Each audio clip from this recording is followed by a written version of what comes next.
తన భర్త చెరుకులపాడు నారాయణ రెడ్డి హత్యకు గురి కావడంతో కంగటి శ్రీదేవి రాజకీయాల్లోకి వచ్చారు. భర్త మరణంతో ఓ పక్క కుటుంబ భారాన్ని భుజాన వేసుకొని మరోపక్క పత్తికొండ నియోజకవర్గ వైసీపీ ఇన్ఛార్జిగా బాధ్యతలు నిర్వహించారు. 2019 ఎన్నికల్లో భారీ మెజారిటీతో ఎమ్మెల్యేగా గెలుపొందారు. మరి 5 ఏళ్లలో కంగటి శ్రీదేవి నియోజకవర్గ ప్రజల మన్ననలు పొందారా?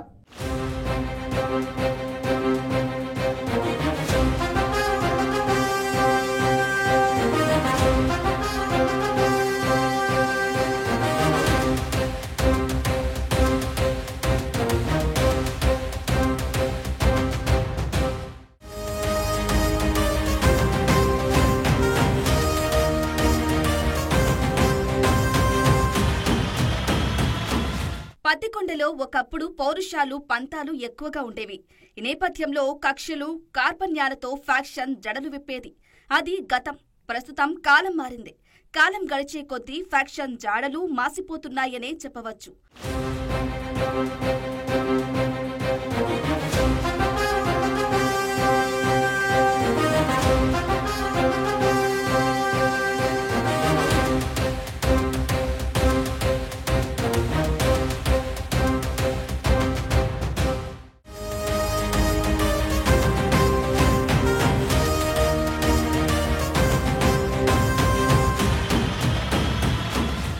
అయినప్పటికీ అప్పుడప్పుడు ప్రత్యర్థుల రాజకీయ కక్షలు ఒకరిపై మరొకరు దాడులు చేసుకోవటం కనిపిస్తుంటాయి.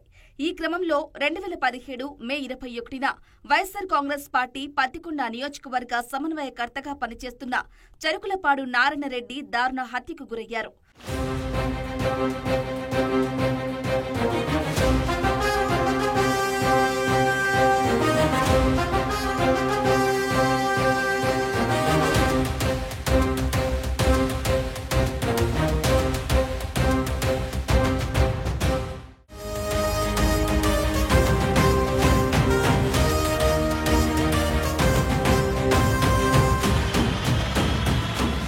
అయితే నారాయణరెడ్డి హత్య అనంతరం అదే ఏడాది నవంబర్లో ఆయన భార్య కంగాటి శ్రీదేవిని వైఎస్సార్సీపీ పత్తికొండ నియోజకవర్గం ఎమ్మెల్యే అభ్యర్థిగా ప్రకటించారు ఆ పార్టీ అధ్యక్షుడు వైఎస్ జగన్.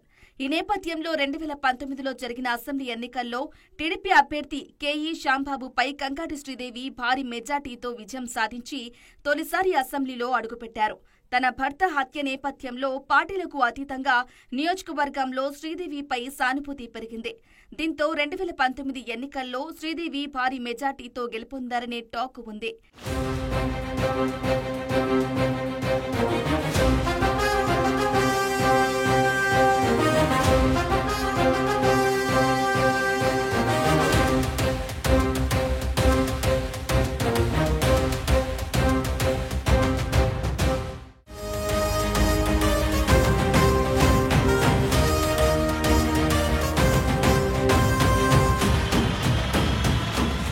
ఇక ఎమ్మెల్యేగా కంగటి శ్రీదేవి 5 ఏళ్లు ప్రజలకు అందుబాటులో ఉండి ప్రభుత్వ పథకాలు వివరిస్తూ ప్రజలకు దగ్గరయ్యే ప్రయత్నం చేశారు. పెన్షన్ల పంపిణీలో జాప్యం లేకుండా సకాలంలో పెన్షన్లు అందేలా ఎమ్మెల్యే చర్యలు చేపట్టారని చెబుతున్నారు. ప్రభుత్వం నుండి అందించే రైతు భరోసా, అమ్మఒడి లాంటి పథకాలను ప్రచారం చేయటం, అవి ప్రజలకు అందేలా అధికారులతో సమన్వయం చేశారని చెబుతున్నారు.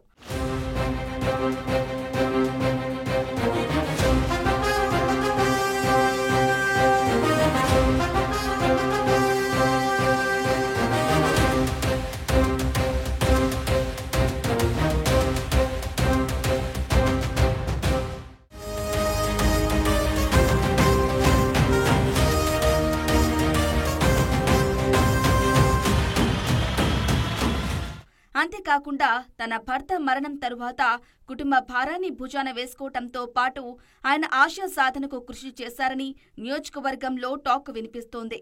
అయితే నియోజకవర్గం అభివృద్ధి అంశంలో తనదైన ముద్ర వేసుకోలేదని స్థానిక ప్రజలు తమ అభిప్రాయాన్ని వ్యక్తం చేస్తున్నారు.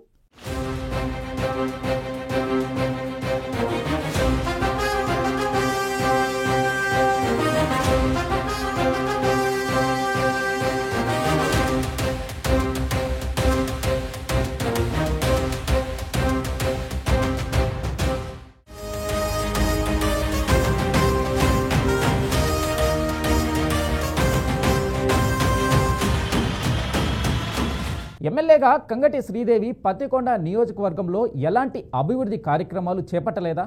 భర్త మరణంతో ఓ పక్క కుటుంబ బాధ్యతలు, మరో పక్క ఎమ్మెల్యేగా నియోజకవర్గ బాధ్యతలు రెండింటిని శ్రీదేవి బ్యాలెన్స్ చేయలేకపోయారా? 2019 ఎన్నికల్లో భారీ మెజారిటీతో గెలుపొందిన శ్రీదేవి 2024 ఎన్నికల్లో ఎందుకు ఓడిపోయారు? ప్రభుత్వ వ్యతిరేకతతో పాటు అంది వచ్చిన అవకాశాన్ని శ్రీదేవి సద్వినియోగం చేసుకోలేకపోయి ఓటమిని చవిచూశారా?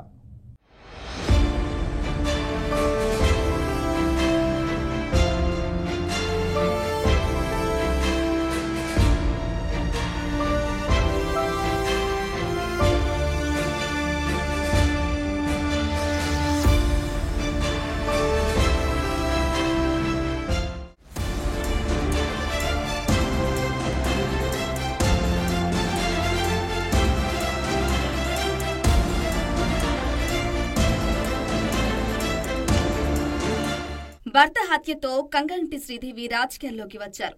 దీంతో 2019 ఎన్నికల్లో పార్టీలకు అతీతంగా ఆమెకు మద్దతుగా నిలిచారు. ఈ క్రమంలో 2019 ఎన్నికల్లో ఆమెపై సానుభూతి పెద్ద ఎత్తున కనిపించింది. ఈ నేపథ్యంలో శ్రీదేవి భారీ మెజార్టీతో గెలుపొందారు. కానీ అందివచ్చిన అవకాశాన్ని ఆమె అందిపుచ్చుకోలేదంటారు నియోజకవర్గ ప్రజలు. అయితే రాష్ట్ర వ్యాప్తంగా ఉన్న అభివృద్ధి నిరోధకం పత్తికొండలోనూ కనిపించిందంటారు రాజకీయ విశ్లేషకులు. వైసీపీ ప్రభుత్వ హయాంలో రాష్ట్ర వ్యాప్తంగా ఎక్కడా జరగని అభివృద్ధి పత్తికొండలో ఎలా జరుగుతోందనే వాదనలు కూడా ఉన్నాయి.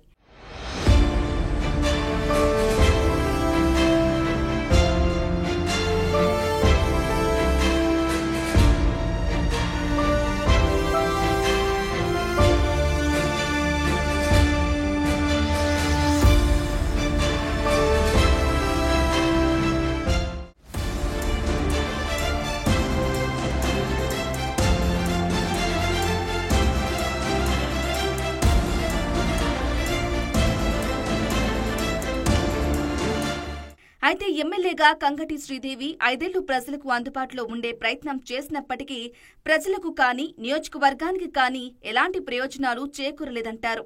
ప్రభుత్వ పథకాలు వివరిస్తూ ప్రజలకు దగ్గరయ్యే ప్రయత్నం చేసినప్పటికీ నియోజకవర్గం అభివృద్ధి అంశంలో తనదైన ముద్ర వేసుకోలేదని స్థానిక ప్రజలు తమ అభిప్రాయాన్ని వ్యక్తం చేస్తున్నారు. అంతేకాకుండా అభివృద్ధికి ఆమడ దూరంలో ఉన్న పత్తికొండ నియోజకవర్గాన్ని, నియోజకవర్గ ప్రజలను అభివృద్ధి పదంలో నడిపించాల్సిన ఎమ్మెల్యే నిధులు తీసుకురావడంలో విఫలమయ్యారనే టాక్ ఉంది. ప్రభుత్వం నుండి అందించే పెన్షన్, రైతు భరోసా, అమ్మఒడి లాంటి పథకాలు తప్పితే పత్తికొండ అభివృద్ధి అంశంలో తనదైన ముద్ర వేసుకోలేదంటున్నారు.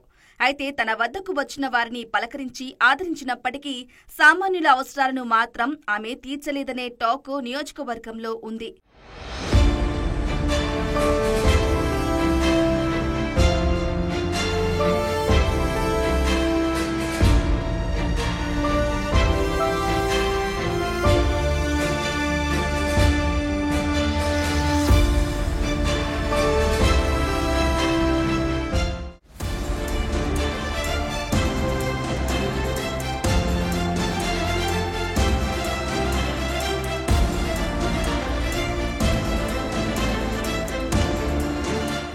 మరోవైపు నియోజకవర్గంలో నరకం తలపిస్తున్న రోడ్ల గురించి ఎమ్మెల్యేగా శ్రీదేవి అస్సలు పట్టించుకోలేదంటారు స్థానికులు. టమాటా రైతులు దశాబ్దాల డిమాండ్ అయిన టమాటా జ్యూస్ ఫ్యాక్టరీతో పాటు కోల్డ్ స్టోరేజ్ గురించి ఎమ్మెల్యే అస్సలు పట్టించుకోలేదనే విమర్శలు ఉన్నాయి. అలాగే హంద్రీనివా కాలువ నుండి రైతాంగానికి సాగునీరు అందించడంలో ఎమ్మెల్యే శ్రద్ధ చూపలేదనే ఆరోపణలు ఉన్నాయి. పార్టీ కార్యకర్తల విషయంలోనూ ఆమె నిర్లక్ష్యం ప్రదర్శించిందనే టాక్ కూడా ఉంది. సారా విచ్చలవిడిగా నడిపించి ఒక కుటీర పరిశ్రమగా చేశారని ఆరోపణలు ఉన్నాయి. మరోవైపు తగాదాలు ఉండే భూముల విషయంలో జోక్యం చేసుకుని పంచాయతీలు చేసి లబ్ధి పొందారనే టాక్ కూడా ఉంది.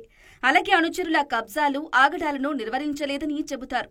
మొత్తంగా కంగటి శ్రీదేవి తన హయాంలో రాజకీయ ప్రయోజనాలు, వ్యక్తిగత లబ్ధి చూసుకున్నారే తప్ప పేద మధ్యతరగతి ప్రజలు బాగోగులు పట్టించుకోలేని పెద్ద ఎత్తున విమర్శలు ఉన్నాయి. ఈ నేపథ్యంలో మొన్నటి ఎన్నికల్లో శ్రీదేవి ఓడిపోవటానికి స్వయం కృపారాధంతో పాటు కూటమి గాలి ఉందని రాజకీయ విశ్లేషకులు అభిప్రాయపడుతున్నారు.